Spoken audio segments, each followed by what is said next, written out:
Pour rappel, c'est le déficit qui compte pour perdre du poids. Donc je ne suis pas en train de dire que le déficit calorique ça ne marche pas. La preuve, je sors d'un jeûne de 7 jours et en 7 jours j'ai perdu presque 10 kilos. Mais ce n'est pas la meilleure manière de perdre du poids, de se concentrer sur ça, loin de là. D'accord? C'est très réducteur. De la même manière que si vous êtes parent et que vous dites à vos enfants pour faire le métier de tes rêves, il faut que tu sois bon à l'école, c'est très réducteur. D'accord? Parce que ça ne prend pas en compte plein de choses et c'est aussi pour ça que vous n'arrivez pas à perdre du poids. D'accord?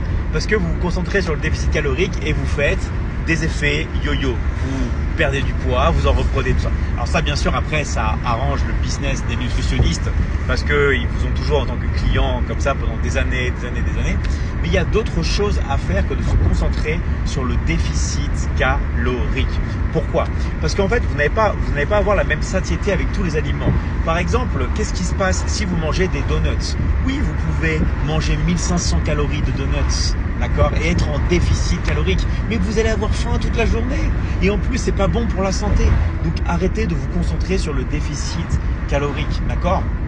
Deuxième chose, pourquoi il y a certaines personnes qui ne mangent quasiment pas, d'accord, et qui sont toujours en train de prendre du poids? Parce que le déficit calorique ne prend pas en compte les modifications hormonales.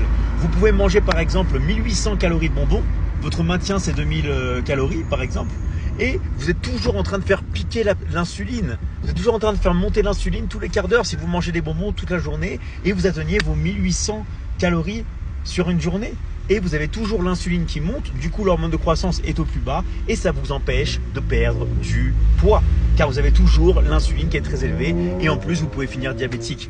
Donc s'il vous plaît, arrêtez de vous concentrer sur le déficit calorique, d'accord? C'est extrêmement réducteur.